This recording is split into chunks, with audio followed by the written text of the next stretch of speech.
amazing. Oh, my video. Yeah. I always kind of put together a special video, especially when I do something that's a little different like this. I have an amazing panel joining me to talk about privilege for progress. And why are we doing this? It's because Equality Day is tomorrow. And we got together as a group and said, where can we make an impact? And we identified privilege, that using our privilege to be able to help others is a good way to go. That could mean progress. So I have an amazing panel joining me, and I am so grateful for sponsors, National Association of Women Sales Professionals, Girls Who Sell, Girls Club.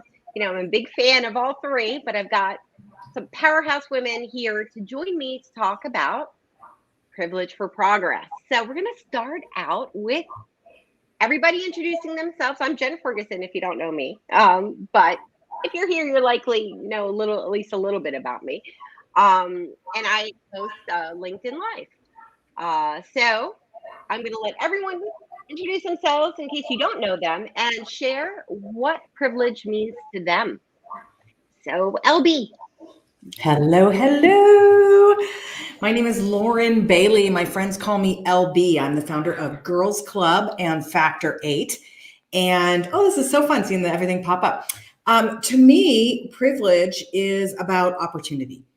It's about using what you have to do good for others. My specific privilege, besides being a white woman of some means, is that I have education platforms through both Girls Club and Factor 8, and an attentive audience that is ready to listen and ready to improve and eager to engage and do better. So my job is to use that privilege and that platform to help bring more equality.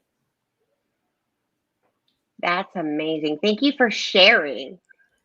And thank you for Girls Club. I mean, I'm a big fan. As one of the mentors, You've been a mentor. Grateful. Yeah. Yes, I'm grateful that I've had the experience that I've had with Girls Club and everything you do. So thank you. Oh God, these women are so impressive. They inspire me all the time. But I have to tell you just really briefly, it's not just the women who inspire me. I got an email today from one of our male mentors introducing me to another male mentor who's super excited to come and help us in our next cohort. There are amazing men as allies, as advocates, as mentors, as sponsors who surround and help support us in Girls Club. And it wouldn't be possible without them. And I love that they lean in and do it, right? Like, I'm sure they're not super excited that their calendar says I'm going to a Girls Club meeting, but they show up. And I kind of love that they put themselves out of their comfort zones. And it feels like how we always feel, right? We're being one of the onlys or the fews on certain calls. And we're busy with men who do that with us at Girls Club, and I'm grateful for that. Yeah, no, the male mentors are amazing. David Massover the other day actually put out a call on LinkedIn as just an offer to help any women who want like mentorship. Yeah. And I thought that was so amazing. And of course, I referred him over to Girls Club as well, because if he's going to dedicate his time now, Hello, we'll use that. Yes, please. Yeah, exactly. And but and I've heard back from all the people he's been talking to and mentoring, so it's been amazing. Oh, that's really cool to hear. Yeah, he's an amazing guy. He has a lot to bring to the table for sure. He's awesome. He is. And so we do have someone who popped in to join us live.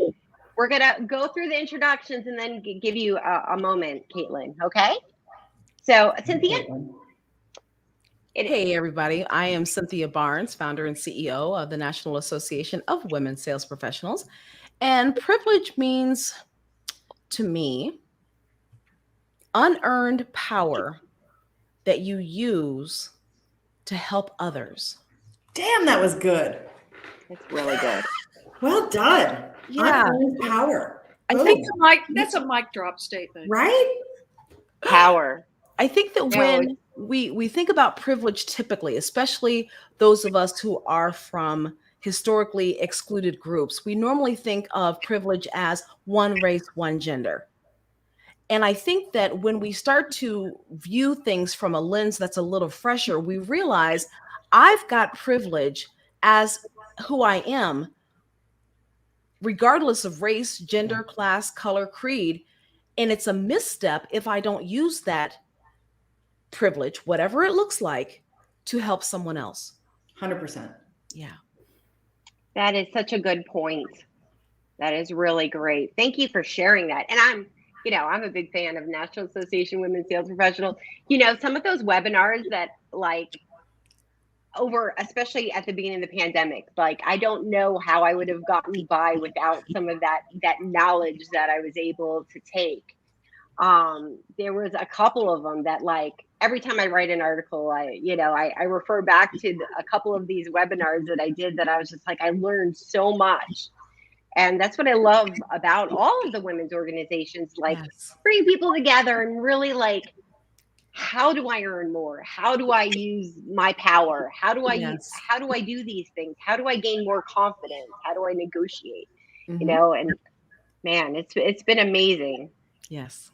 Yes. Heidi. We are definitely better together.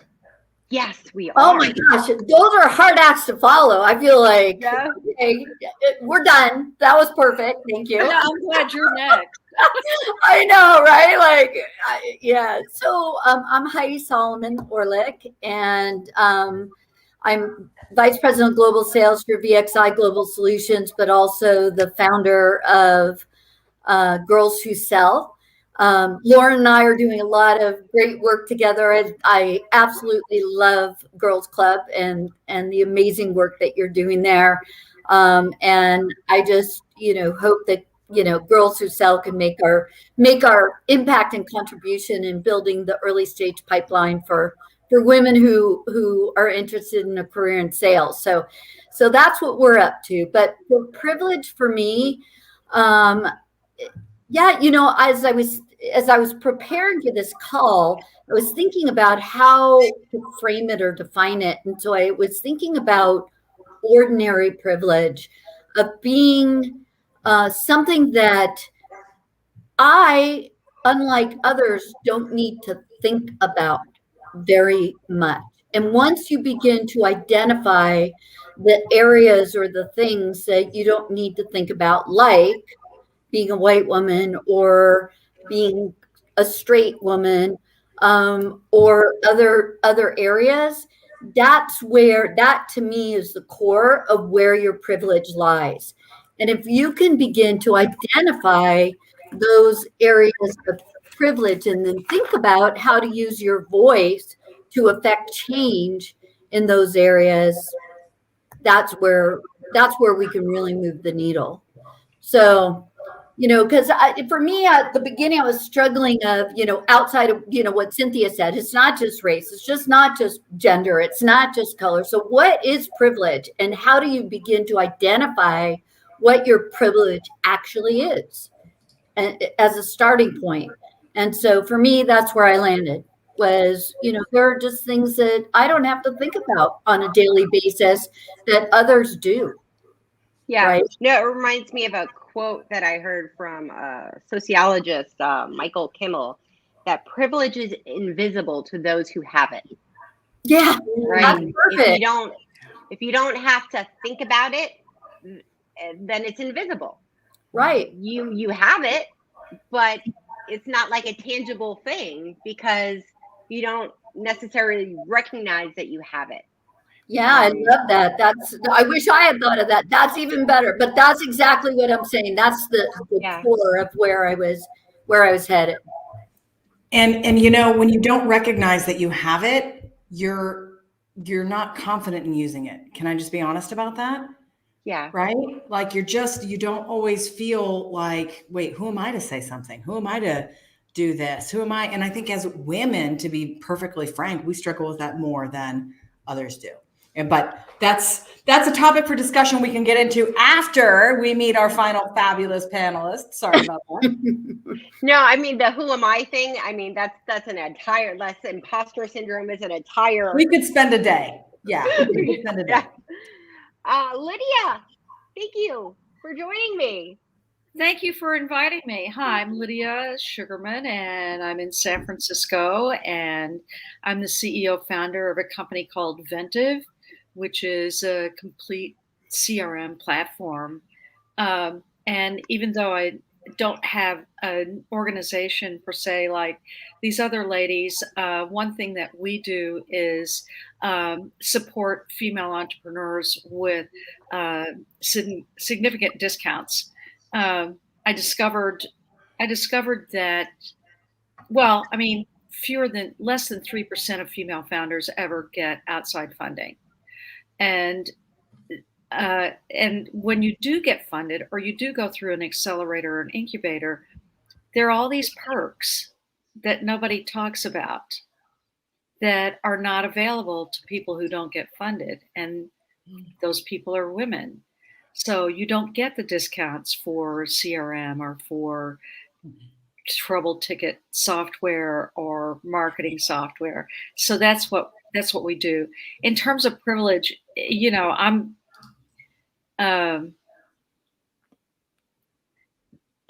been sitting here thinking and listening and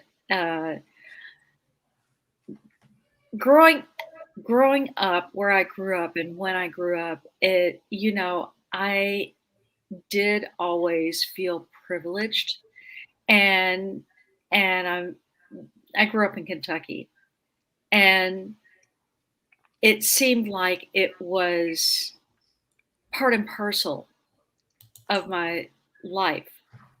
And even though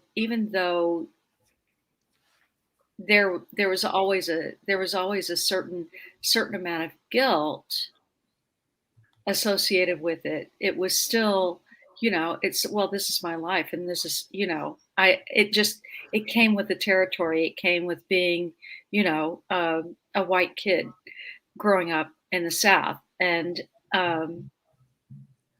so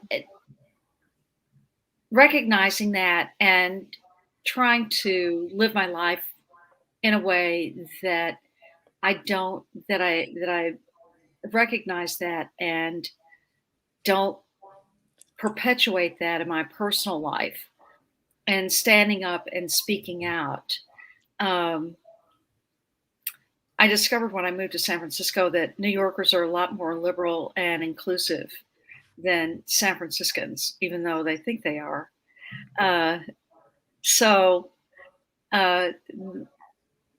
There, and God, I mean, Silicon Valley, the Bay Area has got to be ground zero for privilege.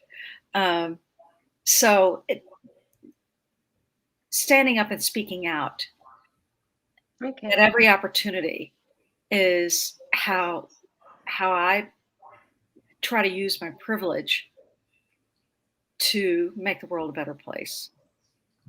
Well, thank you for sharing that. And you know, I agree. You know, using those opportunities to speak up for others, to just like be able to help people, right? I believe wholeheartedly in servant leadership, right? And that, you know, that if you're serving others or always looking for a way to help others, that you're going to be, you know, bringing your best self forward. But let's talk to some of the people who are joining us live. Caitlin, I'm going to add you, so don't be surprised.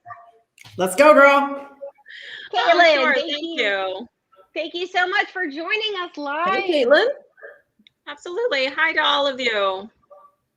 So did you have a thought you wanted to share or a question on privilege? I mean, not particularly anything specific, but I've just been exploring the intersectionality of both my own privilege compared to the marginalities that I personally have, because, you know, on the one hand, I'm white, and on the other hand, you know, I'm a woman and a member of the LGBTQ community. So they come with their own different balances. And I think that having moved from a female dominated field in nursing to business, which is a male dominated field, it's an interesting new experience. And the perception of capability that women are faced with in this field is different than it would be in another. You know, you can have the exact same approach, and the way that you're perceived is so different. So, you know, I don't know. I'm just happy to learn from you guys, and I'm just trying to explore how to navigate this new male-dominated field. Caitlin, you're not wrong either, right? There's something out there you can Google it called I think it's called the double bind. I call it damned if you do, damned if you don't. But there's literally research that says when a woman speaks up, right? If she's exhibiting female traits, she's too soft. If she's exhibiting male traits, which is speaking up, right? Then she's unliked. Right. So it's like, which way? I'm kind of screwed either way in that business community. I found that research interesting because I will tell you, I didn't experience it very often. I just kept speaking up until I listened. And I invite you to do the same. Yeah, I experienced it. I experienced it to the level where I could use the same exact phrase a peer would use who is a male, and I would be in the HR office and have to explain why I use that phrase. While he daily, I would just, there was a point where I'm like, this is happening. Let me just I would test stuff because I'm like, all right, that's a weird phrase. I'm going to say it next time and see what happens. There I am in the HR office. And so it takes time to navigate that. And sometimes you have to determine that maybe some places aren't for you, but having some communication about it, right? There are some places where you will advocate for change and you'll talk to people internally and everyone will listen. And sometimes that won't be the case. And so navigating that, I've used the resources from NAWSP. I've, the mentors over there at Girls Club, finding a tribe of people to sort of bring these specific scenarios to and really talk through, to me was absolutely essential because it's okay, because I can make myself crazy just over evaluating what I should have said or I could have said, or how could I have handled that differently when really I wasn't doing anything wrong and I was just being myself. So, I suggest really finding a tribe and we're, sort of talking through the specific scenarios to get some insights. I don't know if you other ladies have any other. I think that's killer advice. You've got to have a tribe. And by the way, that brings you power and more collective voice as well, right? Bringing people in the room who are going to support you wherever you are, right? Whatever that room is. But I'm talking too much. Who else?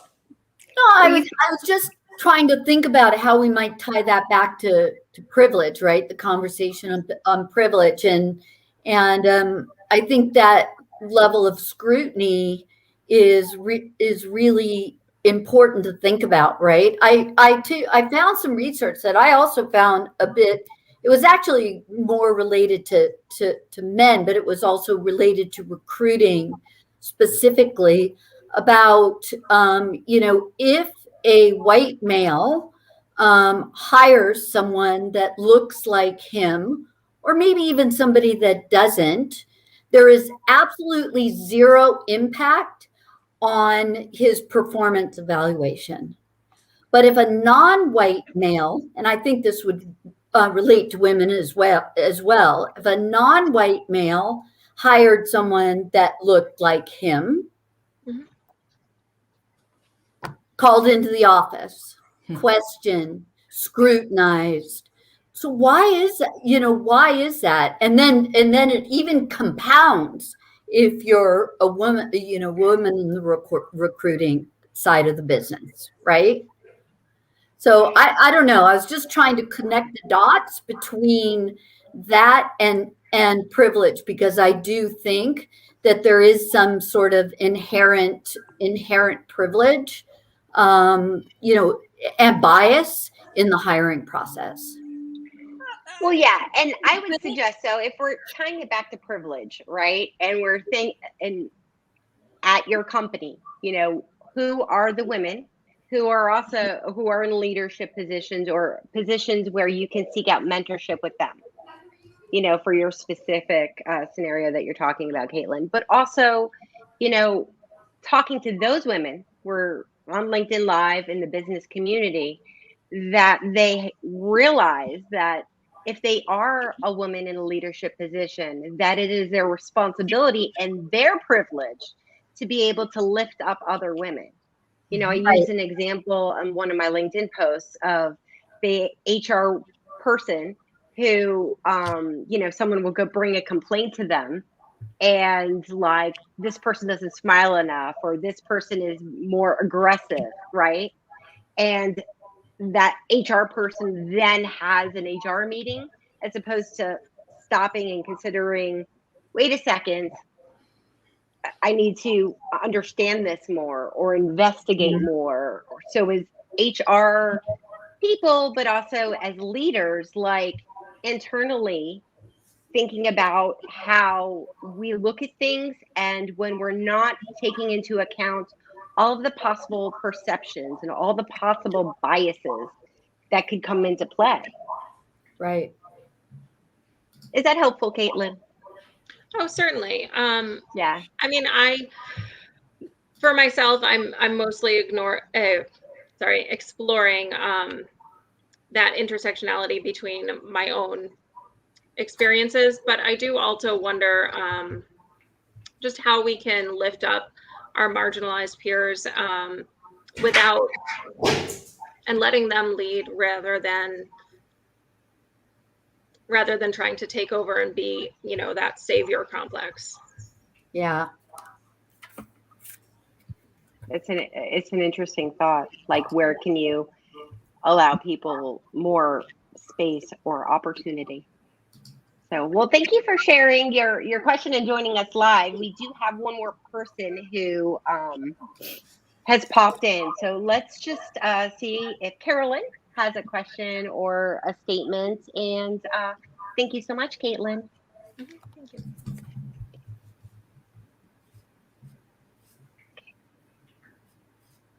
Okay. Okay. Carolyn, come on down. Come on down. Hey, ladies, it's so awesome to hear and see y'all. I'm sorry my camera's not up and running this afternoon, but you're all amazing. I get the opportunity to learn from you and take it every time I get it. I really don't have a question. I'm here to listen and learn. Was part of Lauren's Gen 3 cohort on the mentor side. I love Girls Club and love the inclusion that you're all educating us about as well. So thank you so much. Thank you, and thank you for popping in live. I'm gonna let you go just so we can leave space in the studio in case there's anyone else who wants to pop in. But thank you so much. I appreciate it.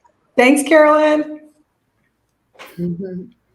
As I'm listening Okay. to people talk, we've mentioned this about with privilege comes responsibility. I think that you know, one of the things that we can do going forward is make that like I mean, I don't want to reduce it to it, but a hashtag for our personal and professional lives is privilege is responsibility. And I think that a lot of times, you know, people get comfortable in their privilege and don't take responsibility for, or they take the wrong kind of responsibility for maintaining the status quo. Whereas privilege means changing the status quo for the better. Mm-hmm. Oh, agreed. Go ahead, Heidi. Okay. Well, I love what you just said, Lydia, and I'd love the group's opinion. I don't know. Do you think there's a certain level of fear there that I don't know, that inhibits people from, you know, Cynthia, right? Absolutely. Fear-based, right? Yes. The moment you decide to stand up and challenge the status quo, you've got to take a look at, what am I willing to lose? Because there are going to be people within your organization who are going to be highly resistant Mhm. to challenging the status quo, especially those who are in power. I can't tell you how many times I've gone into a workforce trying to elevate and promote women in sales. And the first question we get in the town hall meeting, some guy stands up and says, "So if we hire more women in sales, what happens to my job?" That is a fear-based response, but it's a valid one.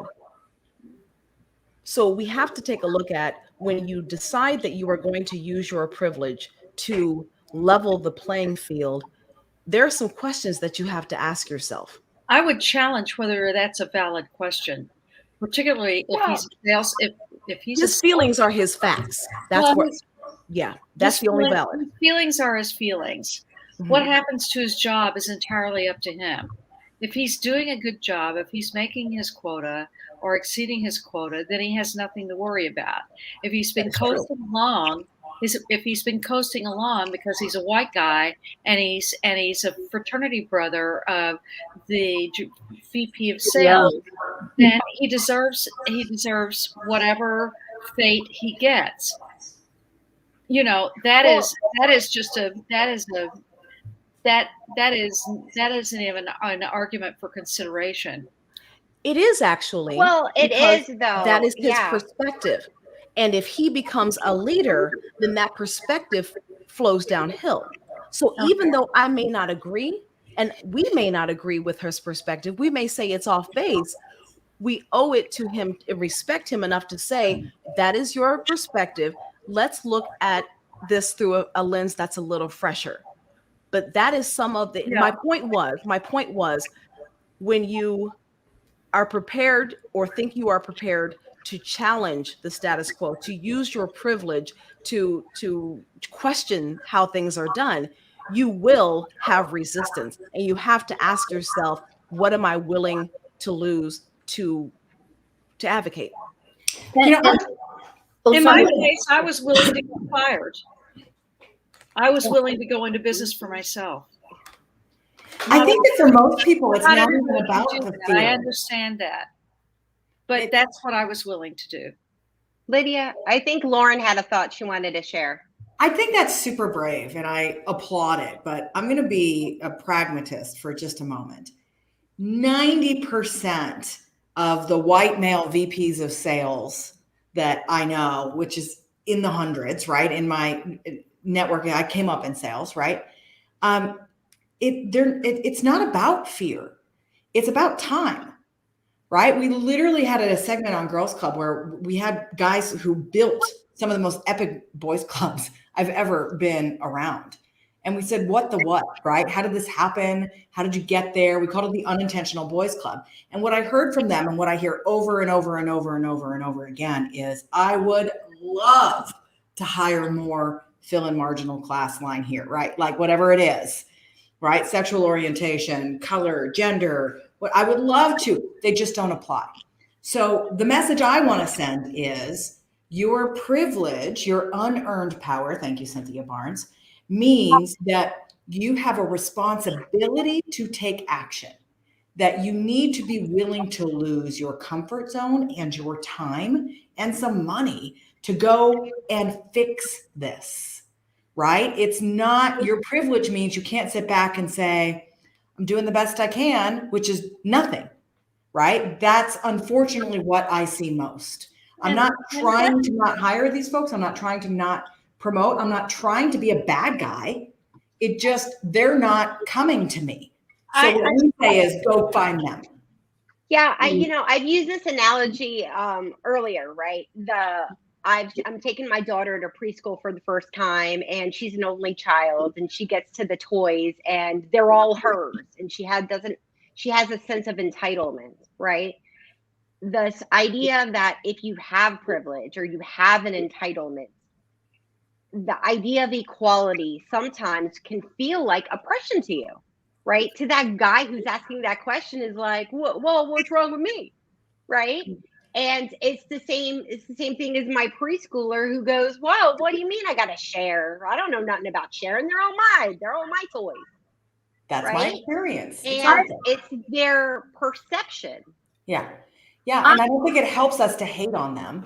I think it helps us to educate and But inform and help. I do think fear plays a factor, though. I have to go back to that because look at 50%, not to step into the landmine of politics, but look at the last 4 or 5 years and who was in power. And I think a lot of the reason that happened was because women, particularly white women, were worried about giving up their privilege. And so, and I think that was out of fear, right? And so I think Cynthia's point is is incredibly valid. And the question that probably a lot of people have, that if we support marginalized communities and give marginalized communities opportunities, what does it mean to me? And if it means me losing my job or losing my privilege, well, I'm not going to do it. Now, like you, Lydia, I'd lose my job for it. I'll go to bat every single day. I wake up in the morning and go to bed at night thinking about how to make the world a better place and to use my voice. But not a lot of people, but not everybody's like that. A lot of people are really afraid of losing their privilege. Well, and I think it depends on where you are in an organization. There's a very big difference between recognizing that you are in a safe place where you could say this and not worry about losing your job, or determining that maybe because you feel like you would be worried about losing your job for standing up for others, maybe you should go find a different place. And the person who gets to that level of leadership and determines, you know what, I had to work this hard to get here, so everyone behind me is going to have to work that hard too. So what's the big deal?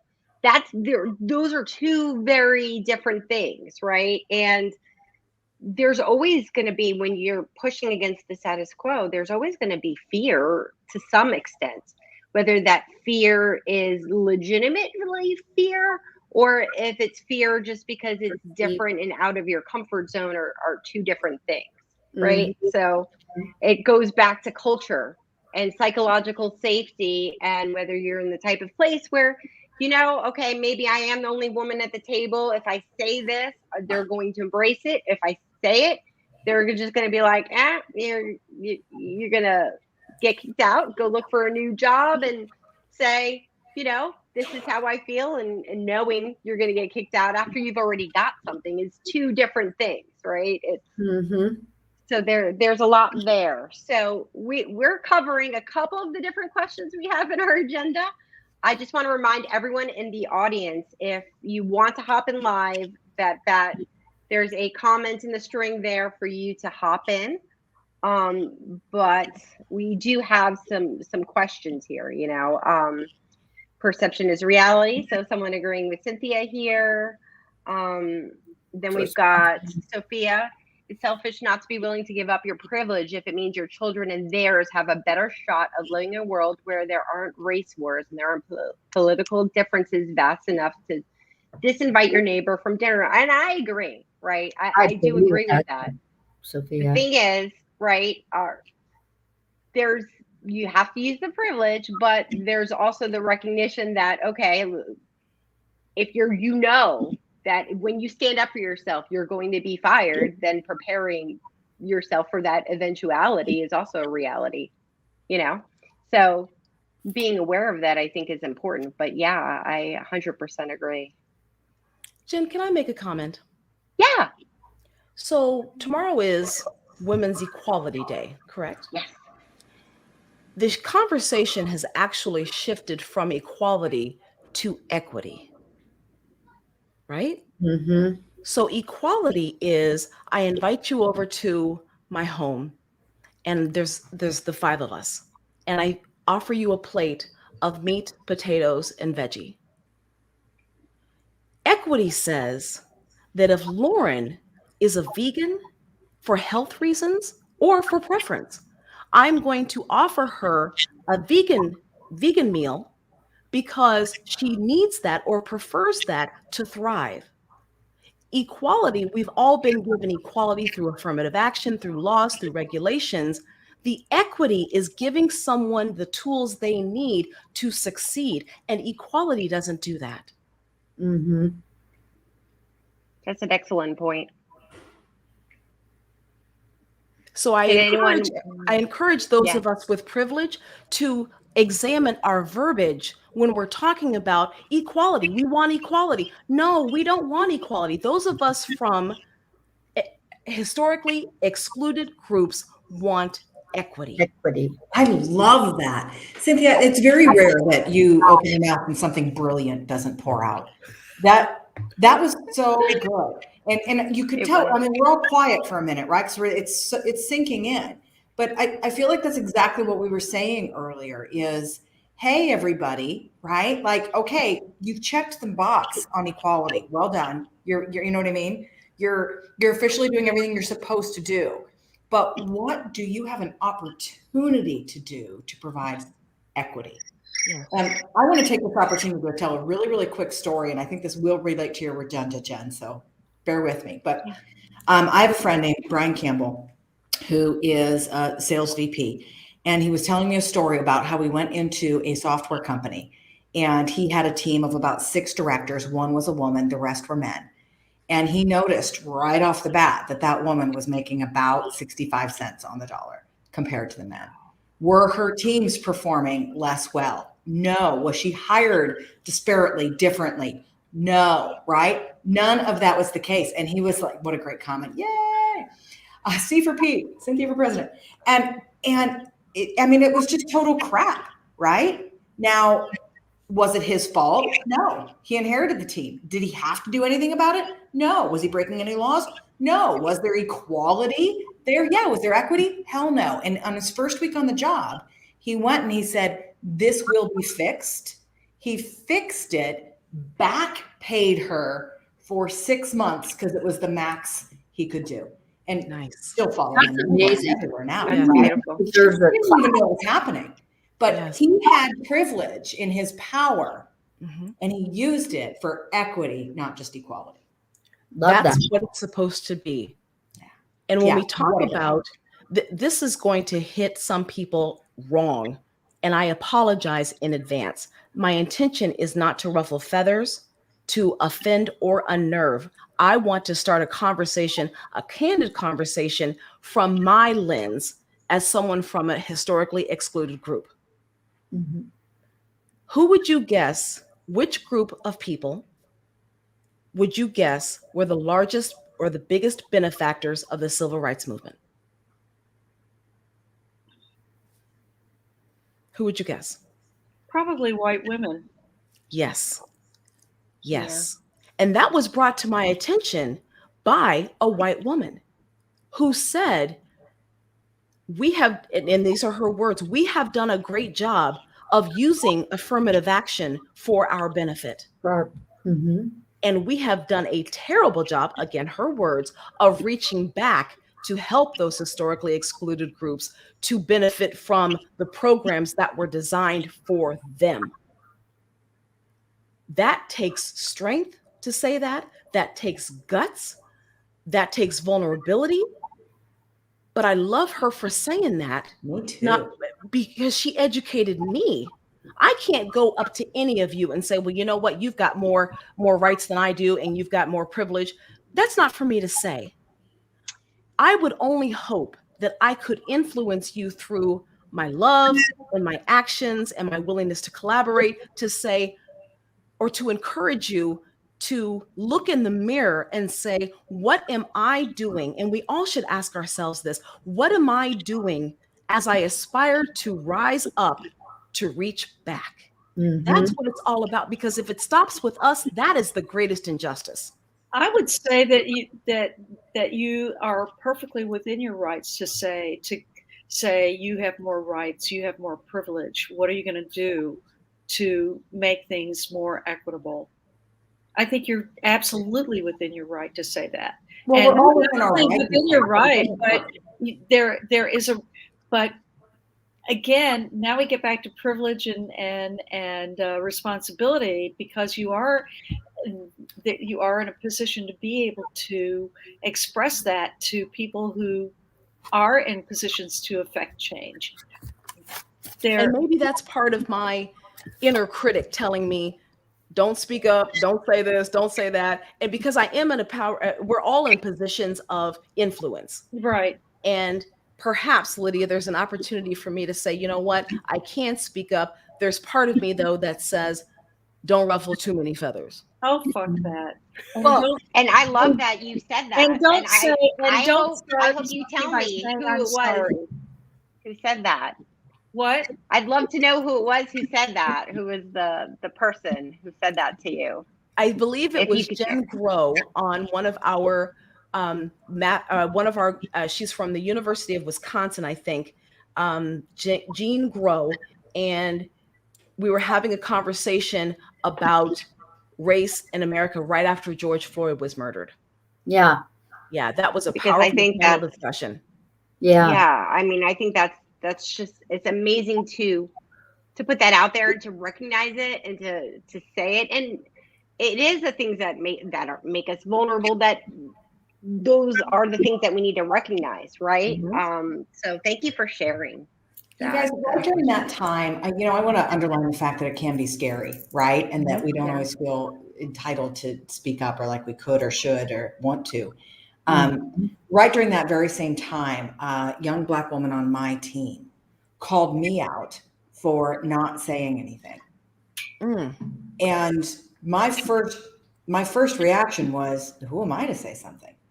Nobody, like, I'm a white woman who owns training companies. Like, who the hell cares what I have to say about George Floyd and what's going on in the world? And her point, bless her heart, was, who are you not to, And that was her calling me out on my unearned power and asking me to do something with it. Yeah. And once I understood that and got it and did it, by the way, I felt like a real asshole for having not done it before. But I think that we don't think about it. I think that one of our biggest enemies is complacency and comfort. And right, I'm used to all the toys being mine. This is my world as I know it. And so, Jen, thank you for having events like this, because we've got to encourage each other to reach back. I think that's the great phrase, right? We should have named it that instead of privilege for progress. That was strong. So let's talk about how are some of the ways we can do that, right? Yeah. How are some of the ways we can use our influence to support women, to support, mentor women? Like, let's put some of those ideas out there. So who wants to go first? Yeah. Two things. Yes. Yeah. The first one would be to ask, are you ready to push beyond the fear, guilt, and shame of having that privilege? Self-awareness and self-examination. Because if your internal responses to issues of injustice are fear, guilt, and shame, you've got some work to do. That's right. Yep. The second thing I would say is ask yourself, how am I perpetuating bias? Yep. Because we all have more bias than we think. It's true. So I'm asking people to self-reflect, pick up books, look at podcasts, be on calls like this, do the self-examination, because you can't influence others to do anything if you are not fully aware of how you are perpetuating bias and how you are showing up, essentially. Yeah, seeking out the education and different voices and different people so that you start to understand more, I think is crucial. So thank you for sharing those. Yeah. Who would like to go next? We do have someone who does want to join us live, but let's let someone else go and share some ideas. I'll jump in. I was waiting. I didn't want to be the talker, but I can't stand the silence. There's a million things I think that we can do. And the first one is go get proactive. Okay. Don't wait for the candidates to come to you. Don't wait for, you need to go and talk to people. You need to go and find groups. You need to take action to get a more diverse hiring pool. In the same spirit of taking action, one of the things I've learned through Girls Club and our work to get more women promoted into leadership is that women will historically sit on their hands. They will not apply for the job. They will not talk about the promotion. They will not toot their own horns and ask to be promoted. And they will leave because you don't come to them. So go to them. Encourage the women in customer service to apply for your sales jobs. Encourage the women sellers to apply for your management and leadership roles. The third thing I'm going to tell you is I've learned through Girls Club again that women like to train before the job. We will not take the job until we know we can kill it and do the job. So if you want more women in leadership, and believe me, you want more women in leadership because they will help you fix the diversity issue, then you got to make training for that leadership available to them prior to getting the job. Right? A man will take it and be like, yeah, I'll figure it out when I get there. We don't. So take action, encourage, invite, and pre-train. Those are 3 things we can do. Yeah, I guess the only thing, those are all outstanding. The only thing, that I was thinking about is, well, a couple of things. For me, there's something also about calling out bad behavior, or at least identifying behavior in the workplace that is not productive or not, that is not, that is not Toxic. What's that? Toxic. Yeah, that's more toxic, right? That creates its culture of fear and the inability to be able to speak up and move forward. And so I think that, having a really open culture and creating a safe place within your environment that facilitates these productive, that can be sometimes uncomfortable conversations, but being able to create that safe place within your environment and enable people to support each other are really important, right? And then I think that, think about the parts of yourself, right? That the parts of your identity that you think about least. And that's where to start in terms of identifying your own privilege, and then learn what people who lack that ordinary privilege, back to where I started, that ordinary privilege, encounter challenges, and then use your voice to try and help.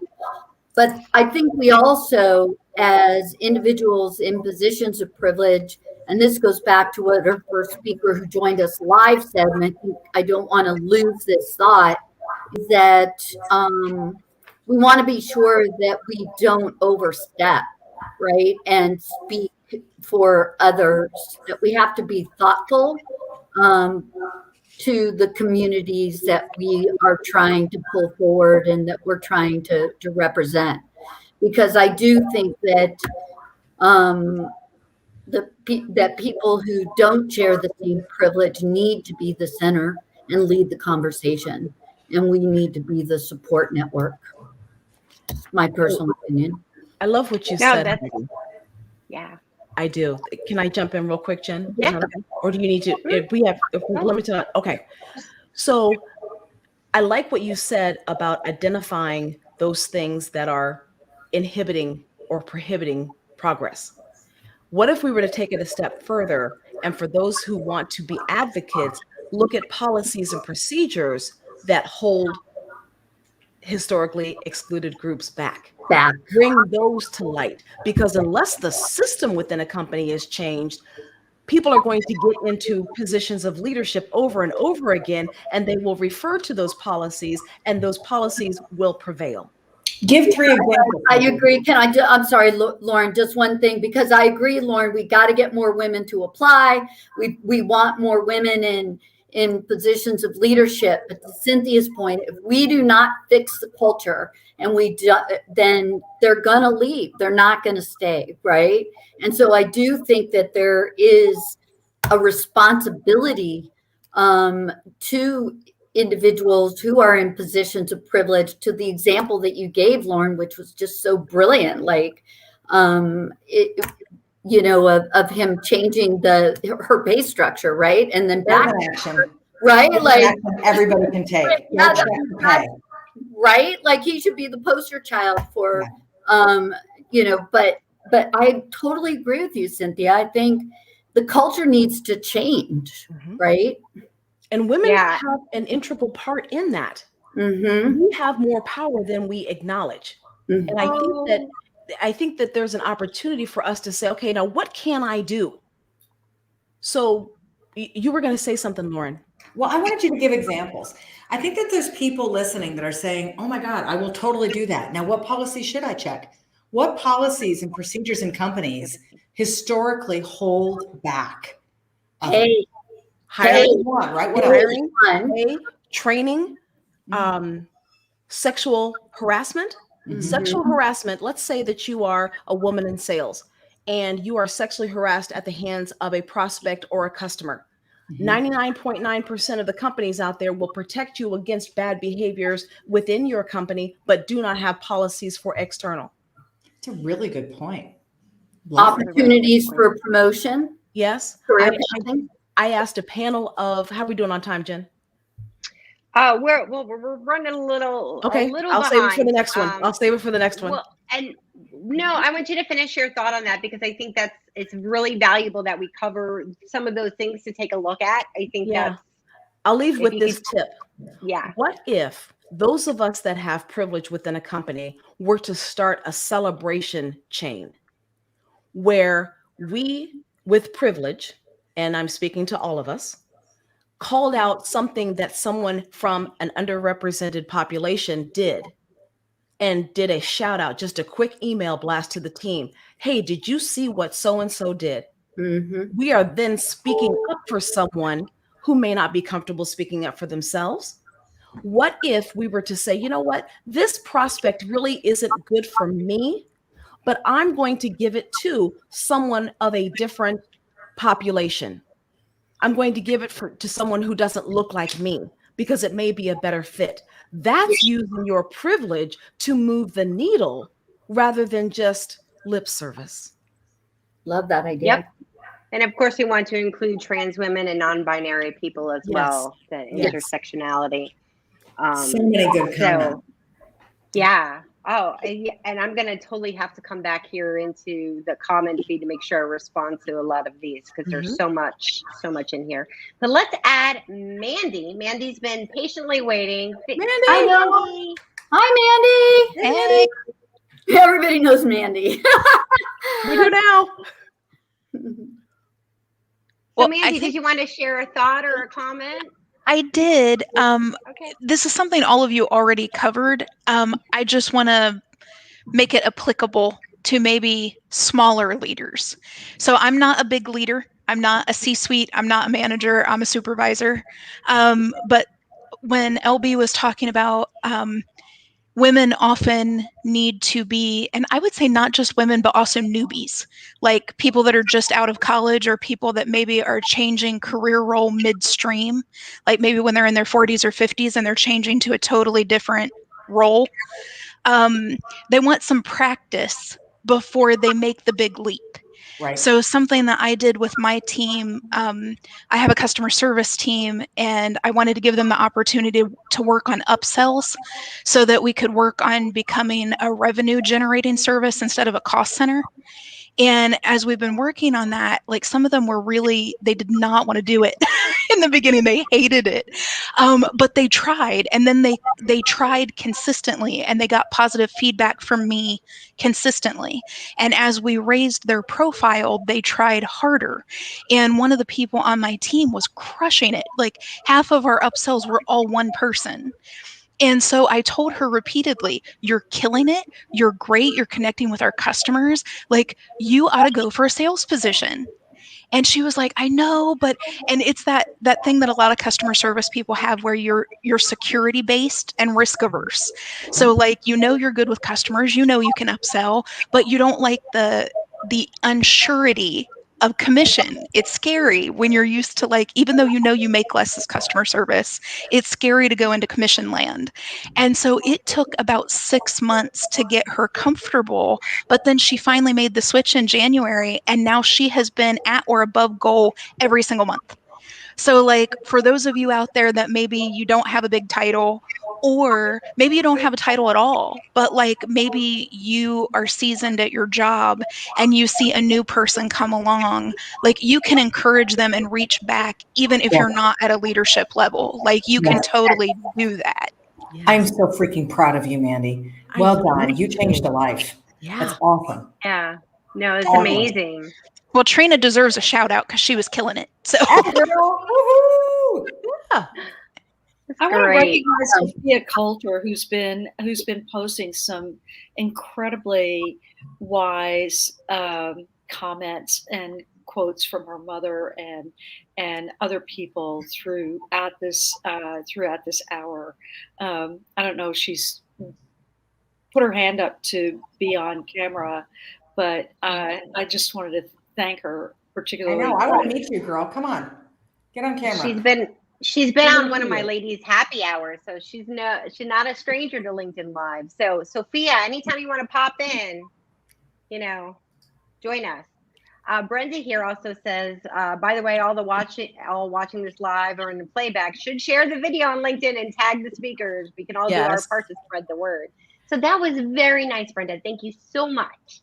Hey, Brenda, miss you. Mandy, thank you so much for joining us and sharing that story. I think like celebrating wins, but also encouraging people, I think is super important. And you could, like you said, you could do that at any level. You don't necessarily need to be at a leadership position to take on, like, to encourage others, to speak up for others, to celebrate other people. It's all amazing. So thank you for sharing that. I think oh, sorry, Lydia. Go ahead.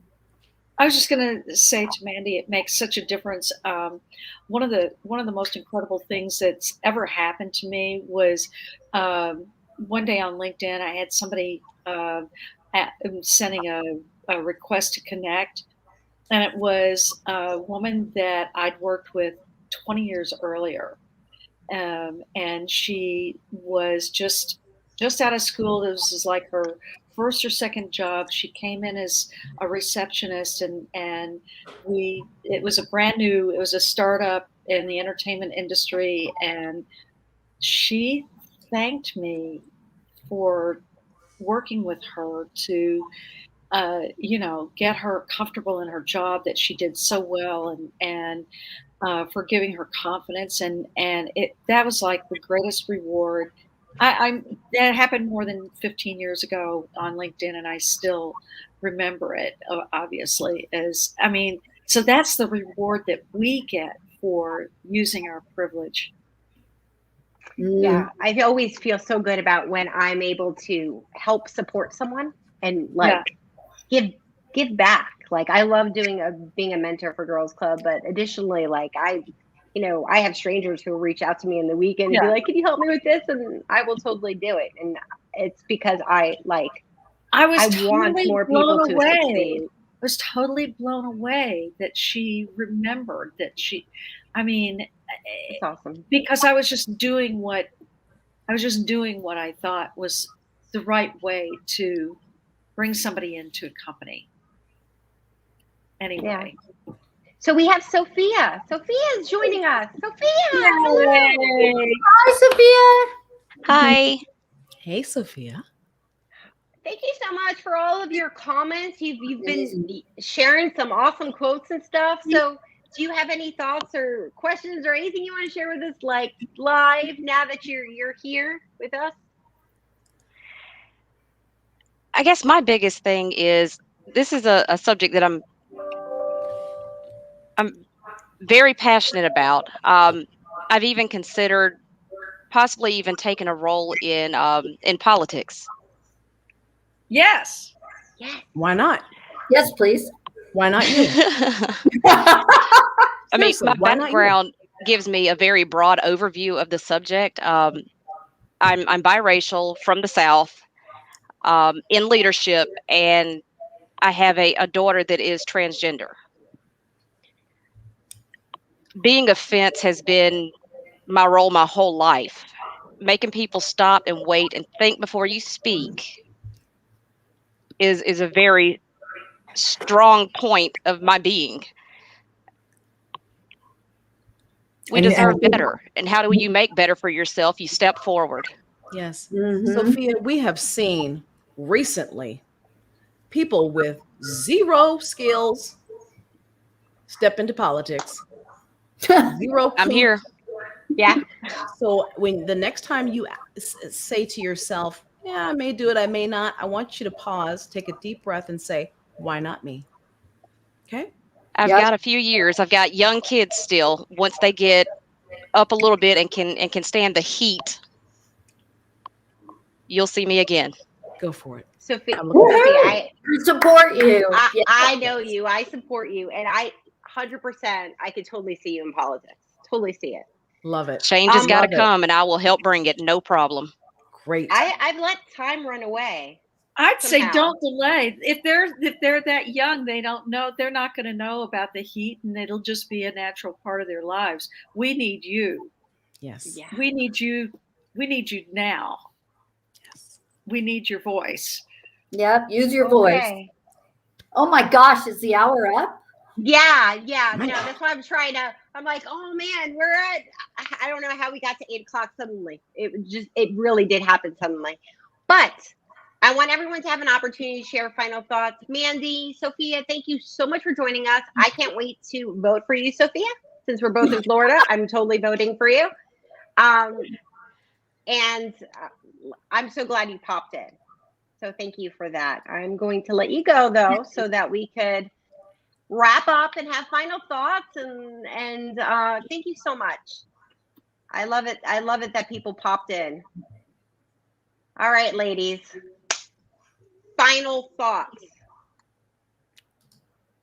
Stand up and speak out. Stand up and speak out. Yes. Heidi, how about you? Some final thoughts? Yeah. Don't be fearful, right? Don't let fear drive you. Use your power and your influence to be able to affect change and make the world a better place for everyone. I would also add your influence is probably bigger than you think it is, right? You can always influence more people than you think you can. You can always do more than you think you can. Use your voice. You know. Yeah, I love that. I mean, in every way possible, use your voice and don't underestimate the power of your influence. That's beautiful. Cynthia. Yes. First of all, thank you, Jen, for bringing all of these superstar women together. We are badasses. Period. Point blank. Yes. Final thought. We will only accomplish equity if we intentionally use our privilege to break through barriers, add seats to tables, or seats are given up to make room for historically excluded groups. Use what you have. Use what you have. Yeah, we should have ended with Cynthia. It was good. It was damn good. Here we go, Jen. I say we have these, Women's Equality Day is tomorrow. And I invite everybody to use that as a conversation starter and pick one of these actions that we talked about or that were posted in comments. Pick one and go ask your company for it. My recommendation is to take a look at pay equity. Now is the time companies budget for next year.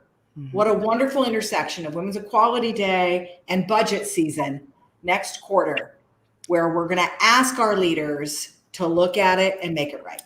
Yes. Or start smaller and just try to recruit from like historically Black colleges, whatever you want to do, but pick something. And use this excuse of the day to go ask for progress. Use that privilege for progress.